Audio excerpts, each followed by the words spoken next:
সেখানে ছোটোখাটো বিষয়ের মধ্যে আটকে গিয়ে আমরা যেন মূল বড় জিনিস থেকে হারিয়ে না ফেলি। আমরা বড় জিনিসের জন্য যাই, যে এই জাতিকে আমরা যেভাবে চালু করে দিলাম এটা খালি উপর দিকে উঠবে, এখন আর নিচে ডাইনি বাঁয়ে তাকানোর আর দরকার নাই। আপনাদের বক্তব্য টেলিভিশনে, এবং অবাক হয়েছি কত গভীরভাবে আপনারা এগুলো বিতর্ক করেছেন, আলাপ করেছেন, সিদ্ধান্তে আসার চেষ্টা করেছেন। যখন ঐকমত্য কমিশনের আইডিয়াটা আসে আমি নিশ্চিত ছিলাম না এটা কি পাবো, এটার থেকে কোন দিকে যাবে, কথা শুরুতেই কলাপস করে যাবে, তারপরে আর কারো মুখ দেখা দেখি নাই এরকম হয়ে যাবে, সত্যি সত্যি আলাপে বসবে কিনা,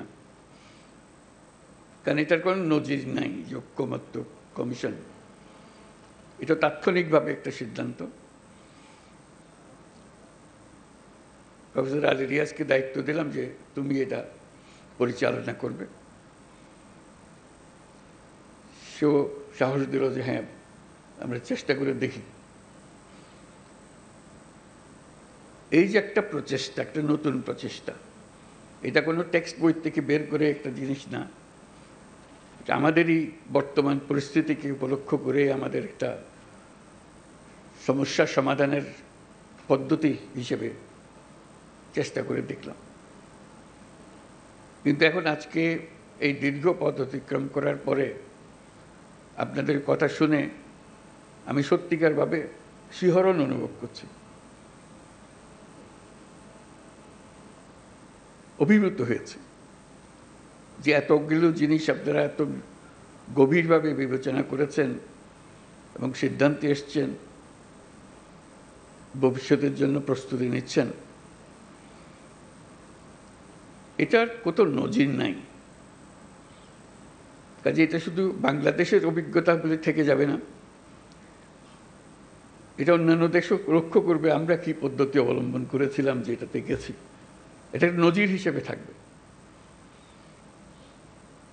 এই নজির যেন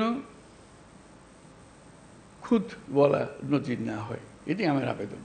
ঐক্যমত্য সত্যি সত্যি পৌঁছা যায় কিনা শেষ অংশটুকু, সবকিছু নির্ভর করছে শেষ অংশটুকুর উপরে। আপনাদেরকে অসংখ্য ধন্যবাদ, আপনারা দীর্ঘ পথ অতিক্রম করেছেন। বাকি রাস্তাটুকু আপনারা যেন সুন্দরভাবে সমাপ্ত করে পৃথিবীর জন্য, আমাদের জন্য তো বটে, দেশের জন্য তো বটে, পৃথিবীর জন্য একটা নজির সৃষ্টি করে যাবেন। কারণ যেই সমস্যা অতিক্রমের জন্য আমরা এই প্রচেষ্টা চালাচ্ছি, এই সমস্যা শুধু আমাদের নয়। 2 দিন আগে নেপালে আবার শুরু হলো, এরকম আরও বহুজনের এই সমস্যা হবে, অতীতেও হয়েছে, আরও হবে। কাজে আমরা কি পদ্ধতি অবলম্বন করলাম, কিভাবে আমরা সমাধানে উপস্থিত করলাম, সেটা খুব মনোযোগ সহকারে সবাই দেখবে। আমাদের এখান থেকে বের হবার কোনো উপায় নাই। যত কথাই আমরা বলি, কত কনভিন্সিং কথা বলি, তো যেই রাস্তায় আমরা শুরু করেছি সমঝোতার রাস্তা, এটার থেকে বের হবার কোনো সুযোগ আমাদের নাই। এই সমঝোতায় আমাদের আসতেই হবে। আমি হয়তো গায়ের জোরে কথাটা বলছি, কিন্তু কথাটা ফেলে দেবার কোনো উপায় নেই। কারণ আমাদেরকে জাতি হিসেবে যে নবযাত্রা শুরু করার একটা সুযোগ ছাত্র জনতার অভ্যুত্থান আমাদেরকে দিয়ে গেল, সেটার একমাত্র সমাধান হলো এই সমঝোতার পথে গিয়ে নতুন বাংলাদেশ তৈরি করা। আমরা নানা যুক্তি দিতে পারি, বহু যুক্তি দিতে, যুক্তির কোনো শেষ নাই, কিন্তু সমাধান এখানে, এই সমাধানের পথে আমাদের থাকতে হবে। যেভাবেই হোক, মনে কষ্ট হলে অনেকের হয়তো কষ্ট হবে যে এটা আমি মেনে নিচ্ছি, কিন্তু পরে শান্তি পাবে, যে দেশ শান্তি পেল বলে। কারণ দেশের শান্তি বড় শান্তি। আমরা যদি বিতর্কের মধ্যে থেকে যাই, এই বিতর্ক কখন বিস্ফোরিত হবে, এই বিতর্কের সুযোগ নিয়ে কে কোন দিকে আমাদেরকে চালু করে দেবে, এটার কোনো ঠিক নেই। আমরা বারে বারে বলছি ফেব্রুয়ারিতে নির্বাচন হবে, ফেব্রুয়ারির প্রথমার্ধে নির্বাচন হবে। সে নির্বাচন মহোৎসবের নির্বাচন হবে, মহোৎসবের নির্বাচন হবে যদি আমরা আমাদের এগুলোর ফয়সলা করে ফেলতে পারি, তাহলে এটা মহা উৎসব এবং জাতির সত্যিকার নবজন্ম হবে। এটা শুধু নির্বাচন না, এটা নবজন্ম। এই যে এত ত্যাগ, এত রক্ত, এত আত্মাহুতি, এগুলো সার্থক হবে যদি আমরা ওই নবজন্মটা লাভ করতে পারি। আমার মাঝখানে একটু মনে পড়ছিল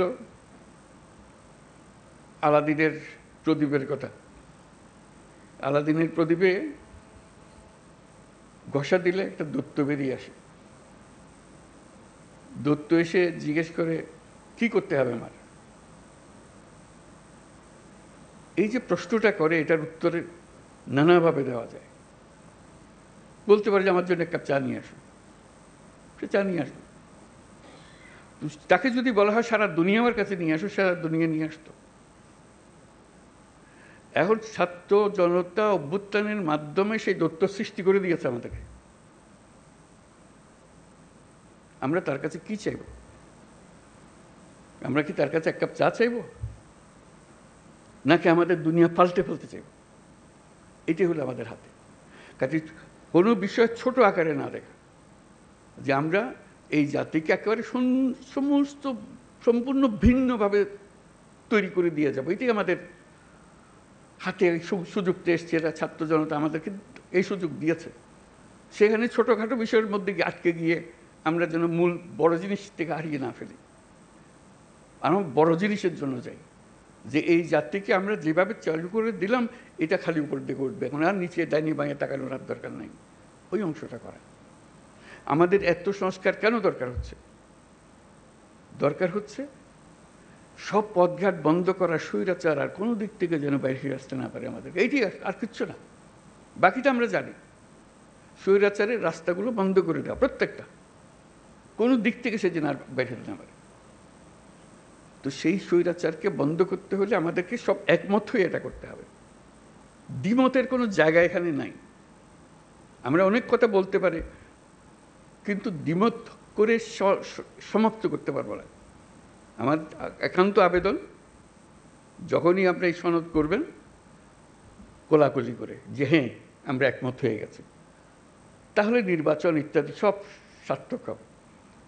যতই আমরা ওই নোকটা দিয়ে দিয়ে যাই, এখানে এ করবো, এই দিয়ে দিতে পারি, আমাদের মনের আশা ব্যক্ত করতে পারি, কিন্তু যেই মহান ঐক্য আমাদের দরকার, যেহেতু ওই আলাদিনের দৈত্য আমাদের সামনে আছে, তার হুকুম দেওয়ার আমার সুযোগ আছে। এই আমি চাই, কি চাই সেটা ঠিক করি, কিভাবে করবে দৈত্য ঠিক করে দেবে, কোনো অসুবিধা নেই। আমরা এই চাই, এই চাইয়ে তখন আমরা এক্সপার্টকে বলবো যে এই চাই, কাজে আমাদেরকে এইভাবে করে দাও, তাহলে আমরা সে পথে অগ্রসর হতে পারি। শুধু আপনাদের কাছে শুধু আবেদন, আমরা একটা অনন্য দৃষ্টান্ত স্থাপন করেছেন, কাজে কিন্তু বিন্দুমাত্র সন্দেহ নেই। যখন ঐক্যমত্য কমিশন গঠন করলাম, আলী রিয়াজকে বললাম, উনিও জানেন না এটা কী জিনিস, সদস্যরাও জানেন না এটা কী জিনিস, আমরা চেষ্টা করে দেখি, সবাই মিলে দেখি, ইট ক্লিকড, আপনারা গ্রহণ করেছেন। এটি হলো মস্ত বড় অর্জন। এই অর্জন করতে পেরেছেন বলে আজকেও সবাই মিলে বসছি, তারপর বলছি যে আমি যাবার পরেও আপনারা বসে থাকবেন, আপনাদের আলোচনা চলতে থাকবে। কী পরিমাণ ধৈর্য প্রয়োজন হয় এই কি আলোচনা বলতে থাকা, করতে থাকা, যেহেতু আমাদের ওই লক্ষ্যটা আছে। ওই দৈত্যকে আমরা সবচেয়ে বড় কাজটা দেব, যেটা আর কেউ কোনোদিন চাইবারও সুযোগ পাবে না, এই দৈত্য কোনোদিন পাবে না। একবারই পাচ্ছি আমরা এই দৈত্য। এই দৈত্যকে আমাদের মনের সমস্ত আশা তার ঘাটে দিয়ে দেবো, যে এটি আমাদের পূরণ করে দাও। সেই জিনিসের দিকে আমরা যেতে চাই। আজকে এই পর্বের সমাপ্তি হলো।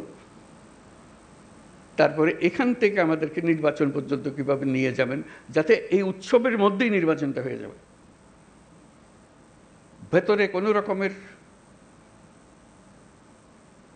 দুশ্চিন্তা রেখে যেন আমাদেরকে নির্বাচনে ঢুকতে না হয়। আমরা উৎসব এখান থেকেই সৃষ্টি হবে, এই উৎসব নিয়েই নির্বাচন হবে, এবং নির্বাচন ফেব্রুয়ারির প্রথমার্ধেই হবে।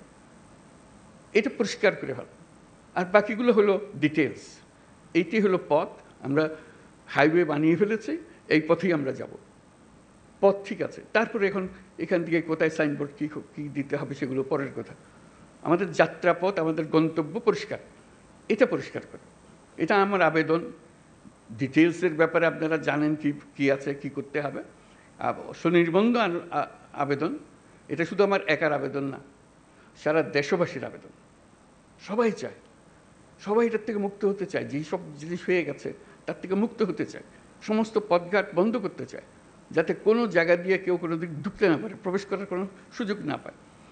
এই আমাদের যে একটা, আমরা এই এখান থেকে ফেব্রুয়ারি পর্যন্ত যদি এই কাজটা করে ফেলতে পারি, তাহলে আমাদের দেশ যেরকম নিশ্চিন্ত হবে এবং পৃথিবীর অন্যান্য দেশও আমাদেরকে লক্ষ্য করবে, শিখতে আসবে যে আমরা কীভাবে এটা করলাম, কী জিনিস আমরা এর মধ্যে দিয়েছি।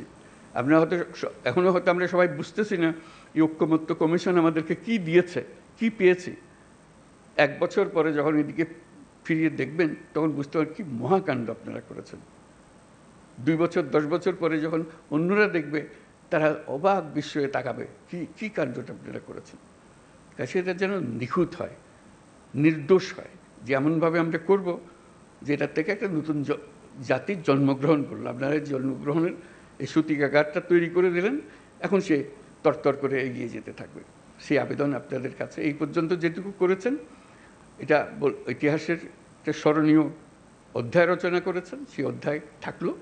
এটাকে একেবারে নিখুঁত করার জন্য যে কয়টা বা দিন বাকি আছে নির্বাচন পর্যন্ত, যাতে করে কোনো রকমের মনের মধ্যে কষ্ট না নিয়ে, কোনো রকমের মনের মধ্যে খুঁতখুঁতি না নিয়ে নির্বাচন করতে পারি, যে হ্যাঁ আমরা জানি আমি কি অর্জন করতে চাচ্ছি, আমরা কি অর্জন পরিষ্কার আমাদের সামনে, আমরা সবাই মিলে করছি। আমরা কিছু বোঝাপড়া করেছি, এটা দেশের জন্য করেছি, জাতির জন্য করেছি। এটাই একমাত্র সুযোগ। আর এই সুযোগ আর জীবনে আসবে না। ওই আলাদিনের সেই দৈত্য আর ফিরে আসবে না। একবারই সে একবার জিজ্ঞেস করবে, আর জিজ্ঞেসও করবে না, আর আমরা সুযোগও পাবো না। কাজেই এইবারই যেন আমরা সেটা সমাপ্ত করতে পারি। আপনাদের সবাইকে অশেষ ধন্যবাদ। আর বিশেষ করে ঐক্যমত্য কমিশনের যারা সদস্য, যারা দিনরাত পরিশ্রম করেছেন, তাদেরকে ধন্যবাদ। এবং প্রফেসর আলী রিয়াজকে ধন্যবাদ। কত ধৈর্য সহকারে উনি করে গেছেন। এটা এত পরিশ্রম করে এটা করবেন, এটা আমার মনে আসে নাই তখন যখন আমি আলাপ করলাম। এখন দেখছি ওনার যে কন্ট্রিবিউশন আপনাদের সবার সঙ্গে এই দিনের পর দিন আলাপ করে একটা রাস্তা বার করার জন্য, সেটা যেন আমরা সফল হই, সবাই মিলে সফল হই। সবাই মিলে পরিশ্রম করেছেন আপনারা। কাজে এটার জন্য এটা ব্যর্থ হবার কোনো সুযোগ নেই আমাদের কাছে। আমি সে কথাটাই জোর দেওয়ার জন্যই বারে বারে বলছি, এই একমাত্র সুযোগ, এবং আমাদেরকে এটা গ্রহণ করতেই হবে। এটার থেকে বিচ্যুত হওয়ার উপায় নেই। সমঝোতা বলেন, ঐক্য বলেন, যাই বলেন, যখন নির্বাচনে যাব একমত হয়ে সবাই যাব। এর মধ্যে কোনো দ্বিমত আর আমরা রাখবো না। এই একমাত্র আমাদের জীবনের অভিজ্ঞতা, এটাই হবে। একটাই অভিজ্ঞতা পাবো, এই জিনিসটা আমরা করতে পেরেছি, সুন্দরভাবে করতে পেরেছি। আপনাদের সবাইকে অশেষ ধন্যবাদ। এবং এটা সফলভাবে আমরা সমাপ্ত করি। নির্বাচনের সমাপ্ত করে আমরা উৎসব করব যে আমরা করে ফেলতে পারি। এই অংশ এটাই চলতে নির্বাচনে চলে যাবে। নির্বাচনে এটা প্রতিফলিত হবে যে আজ আমরা এগুলো আলাপ করতে চেয়েছি। আপনাদের সবার সাফল্য হোক কামনা করছি, এবং দেশের মঙ্গল হোক। যে সমস্ত ভয়ঙ্কর কথাবার্তা আমরা শুনি, সেই ভয়ঙ্কর কথাবার্তা যেন বাস্তবে আমাদেরকে দেখতে না হয়। আমরা সুন্দরভাবে নির্বাচন করে নতুন যাত্রা আমরা শুরু করব জাতি হিসেবে। এটা মহা উৎসবে আমরা